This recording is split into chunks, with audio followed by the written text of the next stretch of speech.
வணக்கம், இது அரசியல் பேட்டை. இன்றைய அரசியல் பேட்டையில் நாம் ஒரு சிறப்பு நேர்காணல் எழுத்தாளர் திரு விக்னேஷ் ஆனந்த் அவர்கள். வணக்கம். வணக்கம். குறிப்பாக தமிழ்நாட்டினுடைய மிக முக்கியமான தமிழ்நாடு எம்பிக்களுடைய போராட்டத்தோடு நடந்த ஒரு போராட்டத்தோடு இந்த குளிர்கால கூட்டத்தொடர் வந்து முடிவுக்கு வந்திருக்கு. 100 நாள் வேலை திட்டம் சொல்லக்கூடிய இந்த மகாத்மா காந்தி ஊரக வேலைவாய்ப்பு திட்டத்தை வந்து முடிச்சு தேசிய வேலைவாய்ப்பு திட்டத்தை முடிச்சு கட்டி, ஏன் இந்த தேசியன்னு சேர்க்குறேன்னா, எம்ஜிஆர் இருந்ததை திமுக தான் வந்து என்ன சேர்த்து விட்டுச்சுன்னு அதிமுக எம்பி திரு தம்பிதுரை சொல்லியிருக்காரு. ஆமாம், அதனால சொன்னேன். நீங்கள் கேள்வி கேள்வி. ஓகே. அந்த திட்டத்தை வந்து இப்போ கிட்டத்தட்ட ஒரு முடிவுக்கு கொண்டு வந்திருக்காங்க. கொண்டு வந்துட்டு வேறொரு பேரில் வேறொரு வடிவில் வந்து கொண்டு வந்துருக்காங்க. இந்த திட்டம் வந்து எதற்காக கொண்டு வரப்பட்டது, இதனுடைய நோக்கம் என்ன? 2009-10 ஒரு ஸ்டாட்டிஸ்டிக்ஸ் ஹிந்துவில் தான் வந்து எடுத்தேன் நான். அதில் என்ன சொல்கிறாங்கன்னா, பிடிஎஸ் ஸ்கீம் இருக்குல்ல, என்னது ரேஷன் கடை பப்ளிக் டிஸ்ட்ரிபியூஷன், இதில் 5ல் 1 பங்கு மக்களுக்கு பாவர்ட்டி, அதாவது வறுமையிலேருந்து விடுபட்டு மேலே அப்லிஃப்ட் ஆயிருக்காங்க அப்படின்னு சொல்கிறாங்க. அது மாதிரியான ஒரு ஸ்கீம் தான் பிடிஎஸ்ங்கிறது. வந்து ஒரு எஸ்டாப்ளிஷ்டு ஸ்கீம், தமிழ்நாட்டில் ஒரு வெற்றிகரமான திட்டம். கலைஞர் அவர்கள் 71 முதல்வரான பிறகு அதை கொண்டு வருகிறார். அது வந்து திமுகவின் தேர்தல் அறிக்கையில் 67 இருக்கு. அது அப்போ உடனே கொண்டு அண்ணா வந்தோன்னே பல்வேறு பணிகள் இருந்தது. ஆனாலும் அவங்க வந்து சென்னையில் பைலட் பண்ணாங்க. 3 படி லட்சியம் 1 படி நிச்சயம்னு சொன்னாங்க. சென்னையில் மட்டும் அப்போ பைலட் பண்ண முடிஞ்சுது, மற்ற மாவட்டங்களில் முடியல. ஏன்னா அப்போதைய இருந்த பொருளாதார சூழல். அதுக்கப்புறம் கலைஞர் தான் அந்த ரேஷன் கடையை கொண்டு வராரு, அந்த சிஸ்டத்தை கொண்டு வராரு. திரு எம்ஜிஆர் அவர்கள் அதை வந்து அதிகப்படுத்துறாரு. ஏன்னா அதுக்கப்புறம் 13 ஆண்டுகள் அவர் தான் அதில் தான் இருந்தார். அப்படிப்பட்ட ஒரு ஸ்கீம் தான் இந்த 100 நாள் வேலைவாய்ப்பு திட்டம் அப்படிங்கிறது. இந்த 100 நாள் வேலைவாய்ப்பு திட்டம்ங்கிறது வந்து ஒரு நாளைக்கு 100 ரூபா சம்பளம்ன்றதுல தொடங்கினது இல்லை. வருஷத்துக்கு 100 நாள் இருக்கணும். ஆரம்ப ஊதியம் அப்படின்றது பார்த்தீங்கன்னா 80 ரூபால தொடங்கியிருக்கு. இன்னைக்கு வந்து 319 ரூபா கொடுக்குறாங்க. 2009 தேர்தல் அறிக்கையில் யூபிஏ கவர்மெண்ட் வந்து ஒரு தேர்தல் அறிக்கையில் என்ன சொல்றாங்கன்னா, 100 ரூபா கொடுக்குறோம் ஒரு நாளைக்கு அப்படின்னு சொல்றாங்க.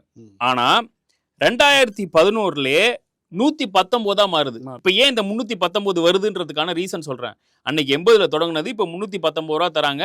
ஆனா ஏன் 319 ரூபாயா மாறி இருக்கு அப்படின்னா, அன்னைக்கு மன்மோகன் சிங் அவர்கள் வந்து 119 ரூபாயா மாத்துறாரு. அதுக்கு அவர் சொன்ன காரணம் என்னன்னா, பணவீக்கம் இருக்கு, இதை அவங்க கிட்ட கொடுத்தோம் அப்படின்னா அதிகப்படுத்தி, அப்ப வந்து உங்களுக்கே தெரியும் டெல்லி டீப் ஸ்டேட் வந்து என்ன பண்ணோம் அப்படின்னு, அதை வந்து ஏத்தாதீங்க.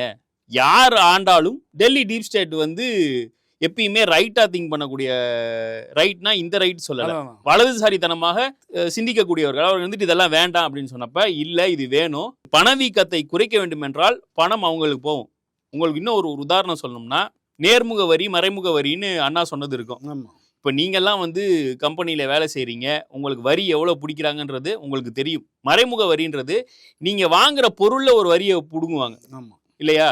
அது போல் இந்த பணத்தை வந்து மக்கள்கிட்ட கொடுத்தா அந்த பணம் வாங்குவதற்கான திறனை உண்டாக்குகிறது. அந்த வாங்கும் பொருட்களில் இருந்து வரியை அரசாங்கத்துக்கு வரும் அப்படின்ற ஒரு லாஜிக்ல தான், அப்படின்ற ஒரு நினைப்போட தான் நீ கொண்டு வந்தார். அதனால தான் 80 ரூபால தொடங்கின திட்டம் 319 ரூபாயாக்கா உயர்ந்திருக்கு. இதுல சமீபத்தில் திரு மாண்புமிகு அமைச்சர் திரு ஐ பெரியசாமி அவர்கள் வந்து 2024 வந்து அவர் சொன்னது என்னன்னா, 92 லட்சம் மக்கள் இந்த திட்டத்துல வந்து பயனடைகிறாங்க, ரிஜிஸ்டர் பண்ணியிருக்காங்க. இதுக்கு வந்து ரிஜிஸ்டர் பண்ணியிருக்காங்க. அதுல 85% வந்து பெண்கள்.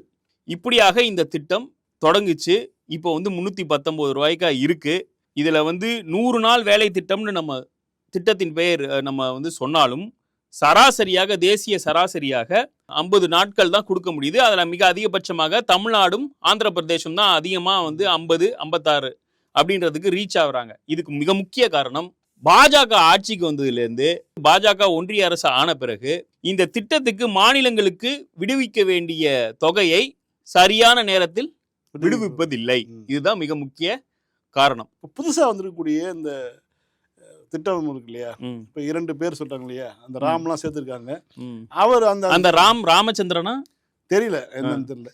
இப்போ அதனுடைய ஏடிஎம்கே ஆதரிச்சிருக்கே, அதனால கேட்குறேன். அதான் அது புதுசாக வந்திருக்கக்கூடிய திட்டத்தில் என்ன மாதிரியான சிக்கல் இருக்கு, பழைய திட்டத்தில் என்ன நன்மை இருக்கு? ஏன்னா டெல்லி குளூரில் நேற்றைக்கு தமிழ்நாட்டினுடைய எம்பிக்கள் வந்து மற்ற மேற்கு குளூர் மட்டும் இல்லை சார், காற்று மாசு எல்லாத்துலேயும் வந்து அவ்வளோ ஒரு கடுமையான ஒரு போராட்டத்தை விடிய நடத்தி இருந்தாங்க.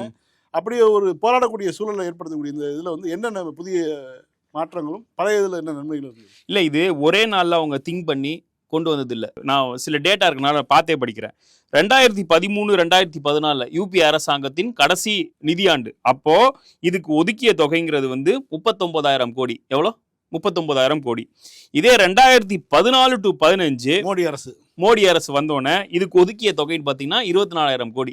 அப்பயே வந்து கலைஞர் வந்து இதை கண்டிக்கிறார், அறிக்கை விடுறார். இப்போ உள்ள திட்டத்துக்கு சொல்லுவோம். இப்போ நீங்கள்லாம் ஒரு கிராம பகுதியிலேருந்து வந்திருப்பீங்க, உங்களுக்கு தெரியும் அவங்க வந்து யார் யார் வேலை செய்வாங்க அப்படின்னு. ஒரு ஓபிசி கம்யூனிட்டியும், அதாவது நான் இடபிள்யூஎஸ் கம்யூனிட்டி, யார்? ஓபிசியும் தலித் மக்களும், பிசி எம்பிசி தலித் மக்கள், இவங்க தான் வேலை செய்யக்கூடிய இடம். சூத்திரர்கள். சிம்பிளா முடிப்போம். இல்ல இது யாருக்கு வந்து பயன் தருதுன்றத சொல்றதுக்காக தான் அப்படி சொன்னேன். இப்போ இவங்க எல்லாரும் ஒரே இடத்துல ஒன்று கூடி வேலை செய்யக்கூடிய இடம்தான் சூழலை உருவாக்குது. உதாரணத்துக்கு இப்போ மகர் மாதிரி அம்பேத்கர் வந்து போராடினார்ல, மகர் இதுலதான் வந்து தண்ணி குடிப்பேன் அப்படின்னு. அந்த மாதிரியான சூழ்நிலையை இன்டைரக்டா அது உடைக்குது. அம்பேத்கரோட போராட்டத்தை ஒரு மாற்று வடிவமா இந்த திட்டம் வந்து இருந்திருக்குன்றத நான் பர்சனலா அப்படி திங்க் பண்ணிக்கிறேன்னு வைங்களேன். அந்த இடத்துல ஒரு சமத்துவம் வந்து மலருது. எம்பிசி ஒர்க் பண்ணுவாரு, ஒரு தலித் ஒர்க் பண்ணுவாங்க, இப்படின்ற ஒரு இதுல முக்கியமா ஒரே வேலைய. மிக முக்கியமா பெண்களுக்கு காசு போகுது. இப்ப நம்ம விடியல் பயணத்துக்கு எப்படி நம்ம சொல்றோம், விடியல் பயணம் வந்து மாசம் வந்து 9,000 ரூபாய் கிட்ட வந்து சேவ் பண்றாங்க. அது இல்லாம இந்த கலைஞர் உரிமை தொகைன்றது 1000 ரூபாய் சேவ் பண்ண முடியுது பெண்களால, அப்படின்ற மாதிரியான இன்னொரு சேமிப்பு திட்டம் தான் இது. இப்போ நான் ஏன் நீங்க கிராமத்துல இருப்பீங்க உங்களுக்கு தெரியும் நான் சொன்னேன்னா, எங்க வேலை செய்யணும், என்ன வேலை செய்யணும் அப்படின்றத பிடிஓ சொல்லுவார், பிளாக் டெவலப்மெண்ட் ஆபீசர்ன்றத சொல்லுவார். இப்போ அந்த கிராமத்துல இருந்த சூழலுக்கு ஏற்ப வேலையை ஒதுக்கக்கூடிய பிடிஓவிடம் இருந்து டெல்லியில இருக்கக்கூடிய ஒரு நேஷனல் ரூரல் இன்ஃப்ராஸ்ட்ரக்சர் ஸ்டாக், இது யாருப்பா? ஆப்வியஸா வந்து ஒரு டெல்லியில இருக்கிற ஒரு ஐஏஎஸ் ஐஆர்எஸ் தான் இருக்க போறாங்க இல்லையா? அவங்க கிட்ட இந்த அதிகாரம் போகுது. அவங்களுக்கு தெரியுமா இங்க வேலை ஒதுக்கணும், இங்க வேலை இல்லை அப்படின்னு. இன்னொன்னு, இந்த ஸ்கீம்லயே வந்து அந்த பேர்லயே கேரண்டின்னு இருக்கு. கேரண்டின்னு என்ன? உத்தரவாதம். இப்போ அதை உடைக்குது. இப்ப இதுக்கு முன்னாடி இருந்த திட்டம்ல வந்து ஒருத்தர் வேலை கேட்டார் அப்படின்னா 15 நாள்ல அவருக்கு ஒதுக்கணும் இல்லையா? இப்ப நான் எனக்கு வேலை வேணும் நான் இன்னைக்கு கேட்டேன்னா 15 நாள் எனக்கு ஒதுக்கணும். இப்ப அந்த கேரண்டின்றத தூக்கிட்டாங்க. இன்னொன்னு, ஒரு பண்ணையார்த்தனமான ஒரு இது இருக்கு. அந்த 100 நாள் வேலை திட்டத்துல வயலுக்கும் போய் மிச்ச நாள் அவங்க ஃப்ரீயா இருக்கிறப்ப இந்த ஸ்கீமை வந்து யூஸ் பண்ணலான்ற மாதிரி இருந்துச்சு. இப்போ 319 ரூபான்றது வந்து அவங்களுக்கு ஒரு பெரிய அமௌண்ட், ஒரு நாளைக்குன்றது அது பெரிய அமௌண்ட். அவங்களா எடுத்துக்கலாம், நான் வந்து 100 நாள் வேலை திட்டத்துக்கு போகணுமா இல்ல பண்ணைக்கு வேலைக்கு போகணுமான்றத. இப்போ அவங்க என்ன சொல்றாங்கன்னா 60 நாள் நீங்க லீவ் விடணும், அந்த அறுவடை காலத்திலயும் பயிர் காலத்திலயும் வந்து லீவ் விடணும். அப்ப நீ இந்த பண்ணை அடிமையாக மாத்துறாங்க. நான் இதனாலதான் சொல்றேன், அப்படி யார் இருப்பா? இடபிள்யூஎஸ் என்ஜாய் பண்ற கம்யூனிட்டியா தான் இருக்கும். ஒரு இடபிள்யூஎஸ் என்ஜாய் பண்ற கம்யூனிட்டி ஒரு நான் இடபிள்யூஎஸ் இருக்கிற மக்களை வந்து வஞ்சிக்கிறதுக்கு தான் இந்த திட்டம். அதுவும் இல்லாம இவங்க கிட்ட வந்து நம்ம காசை வாங்கிக்கிட்டே இருக்கோம், ஒன்றிய அரசு கிட்ட இருந்து காசு வாங்கணும். ஏன்னா இது நம்ம கிட்ட இருந்தா ஜிஎஸ்டின்ற பேர்ல வரி எல்லாத்தையும் நேரடியா அவங்க வாங்கிட்டாங்க. செஸ்ஸும் வந்து சரியாக இது பண்ணலை. பேரிடர் நிவாரண நிதியும் 10 வருஷமா கொடுக்கல. டிஎம்கே ஆட்சியில இல்ல, புரட்சி தமிழர் எடப்பாடி ஆட்சியிலையுமே கொடுக்கல. அதுக்கான தகவலும் இந்த இதுல வருது. இப்ப ஏன் இதெல்லாம் நான் சொல்றேன் அப்படின்னா, 2025 ஜனவரி மாதம் முதலமைச்சர் அவர்கள் வந்து ஒரு கடிதம் எழுதுறார் பிரதமர் மோடி அவர்களுக்கு. எனக்கு வந்து நீங்க வந்து 100 நாள் வேலை திட்டத்திற்கான நிதியை ஒதுக்குங்கள். எப்போ? ஜனவரி மாசம் ஆரம்பிச்சது. இந்த 100 நாள் வேலை திட்டத்துல பணம் ஒதுக்கணும் அப்படின்றதுக்கு. அதுக்கப்புறம் மாண்புமிகு அமைச்சர் திரு தங்கம் தென்னரசு அவர்கள் வந்து மாண்புமிகு நிதி அமைச்சர் நிர்மலா அவர்களை சந்தித்து கோரிக்கை வைக்கிறார். அதுக்கப்புறம் பாராளுமன்றத்துல 2 அவையிலையும், ராஜ்யசபால பாத்தீங்கன்னா திரு நாமக்கல் மாவட்டத்தை சார்ந்த ராஜேஷ்குமார் கோரிக்கை வைக்கிறாங்க. இதுல லோக்சபால எல்லா எம்பிக்களும் இது தொடர்பாக இது பண்றாங்க. வெளியில இந்தியா கூட்டணி சார்பா எல்லாரும் போராடுறாங்க. திமுக வந்து மக்கள் மன்றத்திலையும் போராடுது. இதற்கப்புறம் நீண்ட போராட்டத்திற்கு அப்புறம் 6வது மாசம் ஜூன் மாசம் வந்து 74% தான் ஒதுக்குறாங்க. அதை நம்ம சொன்னோன்னா அவங்க எல்லாம் மனசுல வச்சுட்டு, ஓ நீ 100% கேட்டா நீ 100 நான் உனக்கு கொடுக்கணுமா? இல்ல இப்ப 120 நாள் ஆகியிருக்காங்களே. அது இருங்க, ஒரு நிமிஷம் சொல்றேன் சார். நீ 100% கேட்டா நான் உனக்கு 74 தான் கொடுத்துருக்கேன். நீயே பேசாம 40% கொடுத்துரு, நீ கொடுத்துரு. தமிழ்நாடு கேட்குறா, தமிழ்நாடே 40 கொடுத்து நான் ஒரு 60 கொடுப்பேன். அந்த 60 கொடுக்கறதுக்கும் நான் 6 மாசம் நான் போராட வைப்பேன்றதுக்கு தான் இவங்களோட இந்த புது திட்டம். இப்போ நான் உங்ககிட்ட சொன்னேன், எவ்வளவு சராசரின்னு சொன்னேன், 50 நாட்கள் தான் வேலை செய்ய முடியுதுன்னு சொன்னேன். மிக முக்கியமான காரணம் நான் சொன்னது வந்து இவங்க வந்து ஒழுங்கான நேரத்துல ஒன்றிய அரசு வந்து நிதி ஒதுக்கவில்லை அப்படின்றதுதான் இதோட காரணம். இப்படி இருக்கிற ஒன்றிய அரசு அதாவது 100% சரியா தரல, இப்ப இந்த 60% சரியா தரலனா இவங்களால 125 நாள்ன்றதை எப்படி ஒதுக்க முடியும்? இன்னொன்னு, அவனுக்கு எப்படி சார் தெரியும் டெல்லியில இருக்கவனுக்கு எங்க வேலை ஒதுக்கணும் எங்க வேலை ஒதுக்க கூடாதுன்னு? இங்க இருக்க வில்லேஜ் ஆபீசருக்கு தெரியும். ஏமா நீ வந்து இந்த லேடிஸ் எல்லாம் கூப்பிட்டு இங்க வந்து இந்த குளத்துல வந்து தூர்வாரும் பணி, நீர் மேலாண்மை பணிகளை கொடுக்க முடியும், இல்ல கிராமப்புறத்துல இருக்க ரோடுக்கான பேட்ச் ஒர்க்கை கொடுக்க முடியும். அதெல்லாம் வந்து டெல்லியில இருக்க ஆட்களுக்கு எப்படி தெரியும்? இங்க இருந்து குரல் அனுப்புனா போய் கிடைக்குமாங்க? தெரியலையே. இங்க இருந்து ஹரித்வார் போறேன்ட்டு டெல்லி போய் யாராவது சொல்லி அப்படி எதுவும் வேலை தருவாங்களான்னு தெரியலையே. இல்லை, குறிப்பாக இந்த திட்டத்தை வந்து முடித்து வைப்பதற்கு ஒரு ஒரு அரசுங்கிறது வந்து மக்கள் செல்வாக்கை பெற்று அடுத்த முறை ஆட்சி பொறுப்புக்கு வரணும் தான் செயல்படும். இப்போ இது போன்ற விஷயங்களை செய்யும்போது குறிப்பாக தென் மாநிலங்களில் பெரிய ஒரு பாதிப்பு, ஆந்திரா தமிழ்நாடு போன்ற மாநிலங்களில் பெரிய ஒரு பாதிப்பு ஏற்படுது. அப்படி இருக்கக்கூடிய சூழலில் இந்த பாஜக அரசு எப்படி துணிச்சலோடு இந்த ஒரு முடிவு எடுக்கிறாங்க? மகாத்மா காந்தி தேசிய ஊரக வேலை வாய்ப்பு இதை வந்து ஒரு மிகப்பெரிய திட்டமா மன்மோகன் சிங் அவர்கள் அறிவிச்ச திட்டமா நான் சொல்றேன். இவ்வளோலாம் நடந்திருக்கு. இது வந்து ஒரு வறுமை ஒழிப்புல இது வந்து மிகப்பெரிய சாதனையா இருக்குன்னு. கடந்த 11 வருஷம் மோடி ஆட்சியில ஏதாவது ஒரு திட்டம் சொல்லுங்கண்ணே. இல்ல நீங்க மனசாட்சி தொட்டு சொல்லுங்க. நான் எதுவும் சொல்ல திட்டம் இல்ல சார், சொல்லுங்க, இருந்துருந்தா சொல்லுங்க. இல்ல, வாய்ப்பே இல்லை. இவங்க வந்து விமர்சிக்கக்கூடிய திட்டங்களா தான் இருக்குது எல்லாமே. டிமானிட்டைசேஷன் கொண்டு வந்தாங்க இல்லையா? டிமானிட்டைசேஷன் கொண்டு வந்தாங்க. டிமானிட்டைசேஷன் கொண்டு வந்து 50 நாள்ல கருப்பு பணம்னா விலை வரல அப்படின்னா ஒருத்தர் ஒரு வாக்குறுதி கொடுத்தாரு, யாருன்னு சொல்ல தேவையில்ல, மக்களுக்கே தெரியும். ஆனா என்னாச்சு, கருப்பு பணம்ன்றது 10 வருஷத்துல எதுவுமே நாங்க மீட்கலன்னு பாராளுமன்றத்துல ஒப்புதல் வாக்குமூலம் கொடுத்த அரசு தான் இந்த ஒன்றிய அரசு இல்லையா?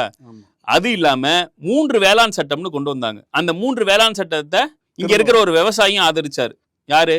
இல்லை, இப்போ எடப்பாடியும் வந்து அதிமுகவும் இந்த வந்து 100 நாள் வேலை திட்டத்தை வந்து இப்படி மாற்றம் செய்ததை வரவேற்றிருக்காங்க. நாங்கள் வந்து இது வந்து வேணுமென்றே வந்து அந்த பெயர் மாற்றத்தில் வந்து MGR தான் இருந்தது, இது MGRன்னு இந்த திட்டத்தினுடைய பேர் வருதுங்கிறதுக்காக தான் திமுக கலைஞர் வந்து அன்னைக்கு வந்து வேணும்னே உள்ள வந்து என்ன சேர்க்க சொன்னாரு அப்படின்னு சொல்லி. இங்க ஒரு யூனிவர்சிட்டி இருக்குல்ல, ஒரு ஒன்றிய அரசு பாஜக அரசு கொண்டு வரக்கூடிய எந்த ஒரு திட்டமாக இருந்தாலும் அது திமுக இருக்கக்கூடிய காலகட்டத்தில் நீட் போன்ற விஷயங்கள் வரும்போது திமுக அன்னைக்கு கூட்டணி ஆட்சியில் இருக்கும்போது கூட கடுமையான எதிர்ப்புகளை தெரிவித்து தமிழ்நாட்டுக்கு வந்து விலக்கு வேணும்னு அன்னைக்கே கலைஞர் பேச ஆரம்பிச்சிட்டாரு. MRK வைத்து அன்றைக்கு சுகாதாரத்துறை அமைச்சர், மக்கள் நலத்துறை அமைச்சர் அவரை அனுப்பி பல முறை வந்து பேச்சுவார்த்தை நடத்த ஆரம்பிச்சார் கூட்டணியில் இருக்கும்போதே. இப்போ அதிமுக எந்த ஒரு இதுவே எதிர்ப்புமே அல்லது ஒரு பரிசீலனை கூட பண்ணாமல் அவர்கள் எது கொண்டு வந்தாலும் அவர்களுக்கு முட்டு கொடுக்கக்கூடிய வேலையில் செய்கிறாங்களே. அவன் சுயமரியாதை இல்லைங்கிறது நமக்கு தெரியும், முதுகெலும்பு இல்லைங்கிறது நமக்கு தெரியும், எல்லாம் தெரியும். இருந்தாலும் நாளைக்கு மக்கள் முன்னாடி போய் நிற்க வேணாமா, ஓட்டு கேட்டு நிற்க வேணாமா, அவர்கள் முன்னாடி போய் முகத்தில் முழிக்க வேண்டாமாங்கிற அடிப்படை இது கூட இல்லாமல் இருக்காங்களே. நீங்கள் கார்ட்ஸில் 240 விளாண்டுருக்கீங்களா? அதில் வந்து ஜாக்கிரதையாக ஸ்கூட் விடுவாங்க, ஏன்னா ஃபுல்லு வாங்கக்கூடாதுன்னு. ஆமாம், எடப்பாடி ஒரு 10 தடவை ஸ்கூட் விடல 80 வாங்கிட்டாரு. இந்த எலெக்ஷன் அவர் ஸ்கூட் விட்டாரு. உங்களுக்கு தெரியலையா? அது ஃபீல் பண்ணி 26 ஸ்கூட் விட்டாரு. கம்பல் அப்படின்ற லட்சணத்துல அவர் ஸ்கூட் விட்டாரு. புரிஞ்சு போச்சு உங்களுக்கு. நான் ஏன் சொல்றேன்னா, இங்க ஒரு திரைப்படம் சார்ந்த ஒரு யூனிவர்சிட்டி இருக்கு. அதுக்கு யார் பேர் வச்சிருக்காங்க? MGR. யார் வச்சா? கலைஞர் வச்சாரா? ஏன் அவர் நினைச்சா அவர் பேரே வச்சிருக்கலாம். இல்ல, ஜெயலலிதாவுக்கு மீன்வள பல்கலைக்கழகத்துக்கு வந்து திமுக அரசு போராடிக்கிட்டு இருக்கு. ஜெயலலிதா பேரை வைப்பதற்காக திமுக அரசு, ஸ்டாலின் அரசு, முதலமைச்சர் வந்து ஏன் நீங்க கையை முஸ்டி இது பண்ணி இல்ல, அவங்க போராடிட்டு இருக்காங்க. இந்த காட்சிகள்லாம் நம்ம வந்து பாக்குறோம். அப்ப அப்படி இருக்கிறப்ப திரு தம்பிதுரை அவர்கள் வந்து இப்படி சொல்றது வந்து மக்களுக்கு தெரியும். இன்னொன்று நான் சொல்றேன், நீங்க வந்து இந்த 3 வேளாண் சட்டத்துக்கே வருவோம். இந்த 3 வேளாண் சட்டத்துல வந்து ஆதரித்த ஒரே ஒரு விவசாயி ஐயா அவர்கள் தான். சிலுவம்பாளையத்தில் இருக்கா அப்படி, ஆமா, பச்சை துண்டை போட்டு திரிவா அப்படி. அதுக்கப்புறம் 700 பேர் இறந்தாங்க. எத்தனை பேர்? 700 பேர் இறந்தாங்க. டெல்லி இதே மாதிரியான ஒரு கடும் குளிர்ல போராடி இறந்தவர்கள் 700 பேர். அந்த 700 பேர் இறந்ததற்கான இரத்தக்கரை யார் கையில இருக்கு? மோடி கையில மட்டுமா இருக்கு? தமிழ்நாட்டில் இருக்கக்கூடிய அந்த எடப்பாடி சட்டமன்றத்திலே அவர் ஆதரிச்சு பேசினாரு. அவர் இதை மட்டுமா சார் ஆதரிச்சு பேசினாரு? சிஏஏல என்ன பாதிப்பு இருக்கு சொல்லுங்க அப்படின்னு கேட்டாரு. தெரிக்க விட்ட EPSன்னு அன்னைக்கு அதிமுக இது பண்ணாங்க. அப்புறம் அதே ஆசாமி தான் வந்து இந்த SDPI மாநாட்டில் நாங்கள் தெரியாம CAA ஆதரிச்சோம் அப்படின்னு. தெரியாம SDPI ஆதரிச்சுட்டு இப்ப வந்துட்டாரு வெளியில. தெரியாம SDPI அதனால ஆதரிச்சிருச்சு அப்படி சொல்லிக்கலாம். அடுத்ததா தமிழ்நாட்டுக்குன்னு இல்ல, டெல்லி சர்வீஸ் ஆக்ட்னு ஒண்ணு வந்தது. அதுல ஒரு அமெண்ட்மெண்ட் வந்தது. அதை ஆதரிச்சாரு சார். சம்பந்தமே இல்லை. சம்பந்திக்கு பயந்து சம்பந்தமே இல்லாம அதெல்லாம் ஆதரிச்சாரு. இப்படிப்பட்டவர்களிடம் வந்து என்னத்தை எதிர்பார்ப்பு? புரிஞ்சு போச்சு. எடப்பாடி வந்து ஸ்கூட் விட்டார் இந்த தேர்தலில். இந்த அதிமுகவினுடைய செயல்பாடுகள் இப்படிலாம் இருக்கும்போது இந்த குளிர்கால கூட்டத்தொடரில் இன்னொரு ஒரு சட்டம் கொண்டு வந்திருக்காங்க. அதாவது அணு சக்தி துறையில் தனியாரை வந்து கொண்டு வர்றது. தனியார்னா யாருன்னு தெரியும், ரெண்டே பேர் தான் அப்படின்ற மாதிரி. அதானி, இன்னொன்று அம்பானி அப்படின்ற மாதிரி தான் இருக்கு. கூடுதலாக வந்து இன்சூரன்ஸ் துறையில் காப்புறுதி திட்டம் போன்றவர்கள் வந்து நேரடியாக அந்நிய முதலீட்டை ஆதரிக்கக்கூடிய ஒரு இதையும் கொண்டு வந்திருக்காங்க. அது எந்த வகையில் வந்து சரியானதாக இருக்கு? எதையெல்லாம் ஒரு அரசு செய்யக்கூடாதோ, சோசியலிச பாதையை கூட விடுங்க, நீங்க கேபிட்டலிசம் மைண்ட் செட்ல இருந்து கூட யோசிங்க.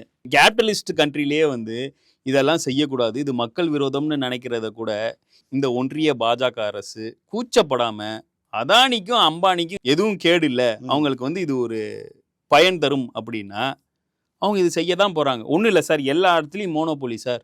ஏன் சார் தமிழ்நாட்டில் வந்து இன்னும் ஸ்மார்ட் மீட்டர் கொண்டு வராமல் இருக்காங்க? ஒரே ஆள்கிட்ட தான் வாங்கணும். யார் அது?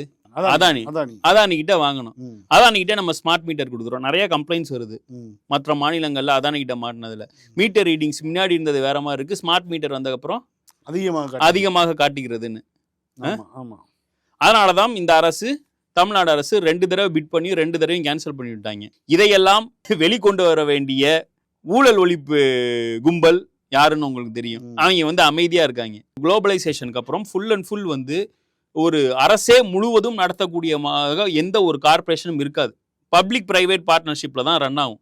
ஆனா இந்த பப்ளிக்கையும் விட்டாச்சு, பார்ட்னர்ஷிப்பையும் விட்டாச்சு, ஒன்லி பிரைவேட். அப்புறம் அது யாருன்னா ஒரே ஒரு பிரைவேட், இல்லாட்டி 2 பிரைவேட். இப்படியாகத்தான் 10 வருஷமா போயிட்டு இருக்கோம். அதுக்கப்புறம் உங்களுக்கு இப்ப காசு வரல 100 நாள் வேலை திட்டத்துலனா அதுக்கும் ஒரு தீர்வு வச்சிருக்காங்க. எப்படி? உங்களுக்கு பால் வரலையா மாடுல இருந்து, பெண்களுக்கு திருமணம் ஆலையா, குழந்தை பிறக்கலையானா ஜெய் ஸ்ரீராம்னு சொல்ல சொல்லியிருக்காங்க. பார்லிமெண்ட்லேயே ஒரு எம்பி சொல்லியிருக்காரு. அதுல என்னன்னா, பார்லிமெண்ட்ல வந்து ஒரு எம்பி அதை பேசுறாரு, மற்ற பாஜக அமைச்சர்களும் எம்பிக்களும் வந்து விழுந்து சிரிக்கிறாங்க. அதாவது இங்க வந்து வெளியிடத்துல வந்து போராட்ட காலத்துல வந்து மிகப்பெரிய ஒரு உணர்ச்சிகர கோஷமாக அந்த ஜெய் ஸ்ரீராம் முழங்கிட்டு பார்லிமெண்ட்ல வந்து ஒருத்தர் சொல்லும் போது, அதுவும் பாஜகவை சேர்ந்து சொல்லும் போது மற்றவர் சிரிக்கிறாங்க. அப்ப அந்த அளவுக்கு அது வேடிக்கையான ஒரு விஷயம். தமிழ்நாட்டில் இருக்கும் பெரியாரிஸ்டுகள் கடவுள் மறுப்பாளர்களா இருக்கிறத விட பிஜேபியினர் அனைவருமே, RSS அனைவருமே கடவுள் மறுப்பாளர்கள் தான், அதிதீவிர கடவுள் மறுப்பாளர்கள் தான். அண்ணா கூட வந்து ஒரு சூப்பர் பவர் இருக்குன்றத ஒத்துக்கிறேன் அப்படிங்கிறார். அதுதான் அவர் சொல்ற ஒன்றே குலம் ஒருவனே தேவன், அந்த தேவன்றது வந்து ஒரு இயற்கை அப்படிங்கிறார். கலைஞர் வந்து ஒன்றே குலம் ஒருவனே தேவன், அது உண்மை அப்படிங்கிறார். இவங்களுக்கெல்லாம் அந்த சூப்பர் பவர் மேலேயும் நம்பிக்கை இல்லை, உண்மை மேலேயும் நம்பிக்கை இல்லை. அதிதீவிர ஒரு பெரிய ஏத்திஸ்ட் ஆன குரூப் தான் வந்து இந்த பிஜேபி கும்பல். நான் திருப்பி சொன்னேன், அதான் இந்த 100 நாள் வேலை திட்டத்துக்கு காசு வரலையா, இங்கேருந்து எல்லாரும் ஜெய் ஸ்ரீராம் எழுதி போனோம். எதுக்கு? ஸ்ரீராம ஜெயம் எழுதுவோம்ல, 10th 12th பாஸ் ஆகிறதுக்குன்னா முன்னாடி நம்ம சின்ன பிள்ளையா இருக்கும்போது எழுதுவோம்ல, அந்த மாதிரி எழுதி எது ஆனாலும் இனிமேல் முதலமைச்சர் வந்து கடிதம் வந்து பிரதமருக்கு எழுதும் போது எதுவும் எழுத வேண்டாம், ஸ்ரீராம ஜெயம் இந்த ஸ்கீம் இவ்வளவு காசுன்னா அனுப்பிச்சிடுவாங்களா, தந்துடுவாங்களா?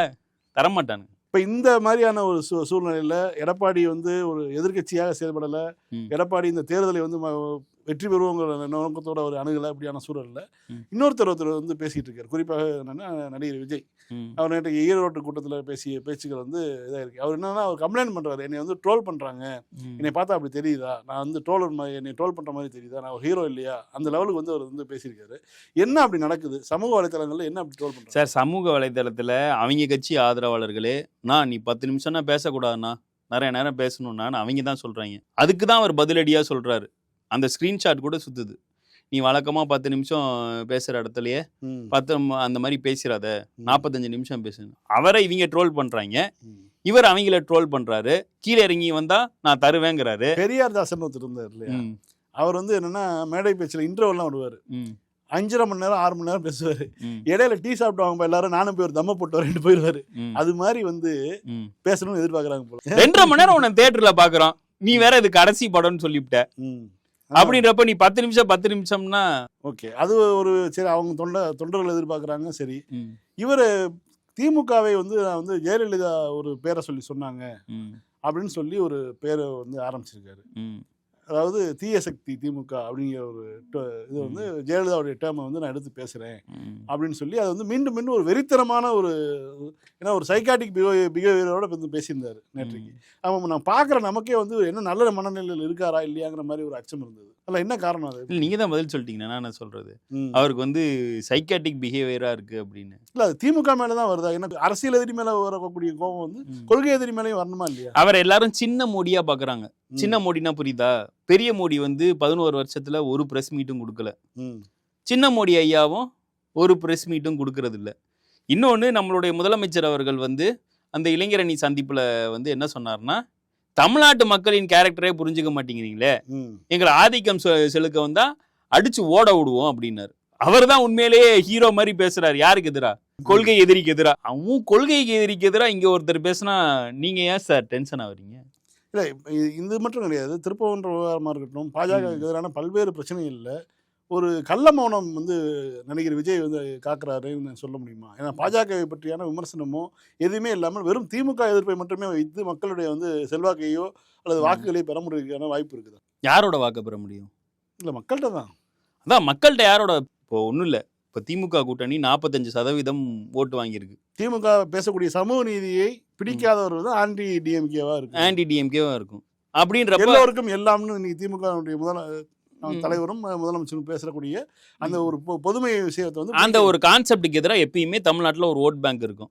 அது பெரும்பான்மையா ஏடிஎம்கே கிட்ட ஜெயலலிதா அம்மா இருந்தப்ப இருந்துச்சு. அப்புறம் பிஜேபி வந்தப்பறம் கொஞ்சம் போச்சு. அப்புறம் நம்ம ஸ்கூட் எடப்பாடி பழனிசாமி இருக்கார்ல, அவரால் சஸ்டெயின் பண்ண முடியல. 24 தேர்தலில் அவர் எவ்வளோ வாங்கினார் ஓட்டு பர்சன்ட்? 19 20% வாங்கினார். அதுவும் கண்ணுறுத்தும்ல. யாருக்கு? பாஜகவுக்கு மட்டுமா? மஞ்சள் ஈரோடுனா பெரியார். ஆனா அவர் பேசுறதுக்கு முன்னாடியே வந்து இவர் என்ன பேச போறாருன்னு பவானி ஜெபகாலம் இன்னும் நிறைய விஷயம் இருக்கு, நம்மளே பேசிடலாம். இல்ல சார், ஈரோட்ல மிக முக்கியமான பிரச்சனை என்ன தெரியுமா? தறிதாங்க மெயின் பிசினஸ் இல்லையா? அதுல எவ்வளவு ஜிஎஸ்டி வந்து அவங்களுக்கு அந்த மூலாதார பொருட்கள் வாங்குறதுல எவ்வளவு ஜிஎஸ்டி வந்து ஒன்றிய அரசு போடுது தெரியுமா? நூல் விலை உயர்வு பெரிய அளவுல 2019 பெரிய பிரச்சனையா. ஒரு காலத்துல திருப்பூர் வந்து மான்செஸ்டரா இருந்தது சார். இப்போ இன்னைக்கு வந்து திருப்பூரை பீட் பண்ணிட்டு எல்லாரும் பங்களாதேஷ் போயிட்டான். முதலமைச்சர் இன்னைக்கு அறிக்கை கூட விட்டுருக்காரு, மோடிக்கு சீக்கிரம் பிரச்சனையை முடிங்க அமெரிக்காவோட. இல்ல இந்த பிரச்சனைக்கு ட்ரம்ப் இந்த பிரச்சனைனே ஆரம்பிக்கிறதுக்கு முன்னாடியே இந்த பனியன் எக்ஸ்போர்ட்ஸ் வந்து பங்களாதேஷ் வந்து ஜிஎஸ்டினால திருப்பூர் பின்னலாடை தொழில்கள் எல்லாமே பாதிச்சிருச்சு. எம்எஸ்எம்இ வந்து சுத்தமா முடிஞ்சிருச்சு. இதையெல்லாம் வந்து திமுக எந்தெந்த கடைகளில் வந்து வேலைக்கு ஆட்கள் வேண்டும் திருப்பூர்ல எங்கெல்லாம் தெரு முழுக்க போட்டிருப்பாங்களோ அங்கெல்லாம் வந்து பூட்டுகள் தொங்கக்கூடிய ஒரு காட்சியை பார்க்கிறோம். ஜிஎஸ்டிக்கு பிறகு எம்எஸ்எம்இ இண்டஸ்ட்ரி மொத்தமா முடிஞ்சிருச்சு. இப்படி இருக்கிறப்போ நீங்க வந்து பிஜேபி எதிர்க்காம திமுக தான் தீய சக்தி அப்படின்னு சொன்னா, சனாதனத்துக்கு எதிராக தீய சக்தி வந்து திமுக தான். அண்ணாவை வந்து பெரியார் 67 சந்திச்ச அப்புறம் அண்ணாக்கு எப்படி வேணாலும் ஒரு இன்ட்ரடக்ஷன் கொடுத்துருந்துருக்கலாம். எப்படி சந்திச்சான்றதை. என்னிடம் இருந்து பிரிந்து சென்றவர்கள் திரும்பி வந்தார்கள். பழைய தீ பரவட்டும் ஆசிரியர் அண்ணாதுரையாகவே என்னை வந்து சந்தித்தார். வித்தவுட் எனி ரிசர்வேஷன், இந்த இங்கிலீஷ் வேர்டு இருக்கு, வித்தவுட் எனி ரிசர்வேஷன் நான் அவர்களை ஆதரிக்கிறேன் அப்படின்னு. அந்த தீ பரவட்டும் தான் இவங்க சொல்ற தீய சக்தி. அந்த தீ பரவுனது எதுக்குன்னா சமூக நீதி மலரணும் அப்படின்னு இல்லையா? ஆதிக்கம் ஒழியணும்னு. ஒருத்தனாவது அர்ச்சகர் ஆனானா ஏடிஎம்கே ஆட்சியில? ஆக முடிஞ்சுதா? எம்ஜிஆர் ஏதாவது முயற்சி எடுத்தாரா? எடப்பாடி பழனிசாமி ஏதாவது முயற்சி எடுத்தாரா? அந்த அம்மா ஏதோ வேத பாடசாலைன்னு ஒன்று ஆரம்பிச்சுது 90களில் திருப்பரங்குன்றத்துல தான். அதுவும் திருப்பரங்குன்றத்துல தான். ஒரு சமத்துவபுரமாவது ஜெயலலிதா அம்மா கட்டுச்சா? அவங்க கண்டுபிடிக்கல, கலைஞர் கொண்டு வந்தார். அதுவும் ஓபிசி இத்தனை இருக்கணும், எஸ்சி இத்தனை இருக்கணும், ஒரு எஃப்சி இருக்கணும், மாற்றுத்திறனாளி இருக்கணும். அது எப்படி வேணா கொண்டு வரலாம், இந்த நம்பர்ஸ் எப்படி வேணா கொண்டு வரலாம். ஃபர்ஸ்ட் வீடு எம்பிசியா இருந்தா அடுத்த வீடு எஸ்சியா இருக்கணும், அடுத்து எம்பிசியா இருக்கணும், அடுத்து எஃப்சியா இருக்கணும். இப்படி ஒரு கம்பார்ட்மெண்ட் கொண்டு வந்த யாருக்காவது இந்த சிந்தனை இருந்ததா? அம்பேத்கர் சொன்னதையும் பெரியார் சொன்னதையும் கொண்டு வந்து பெரியார் சமத்துவபுரம்னு கொண்டு வந்தது எந்த கட்சி? ஜெயலலிதா சொன்ன தீய சக்தி கட்சி தான். உங்களுடைய வருகைக்கும் கருத்துக்களுக்கும் நன்றி. நன்றி. மீண்டும் திங்கள் இரவு 9:30 மணிக்கு சந்திப்போம். நன்றி, வணக்கம்.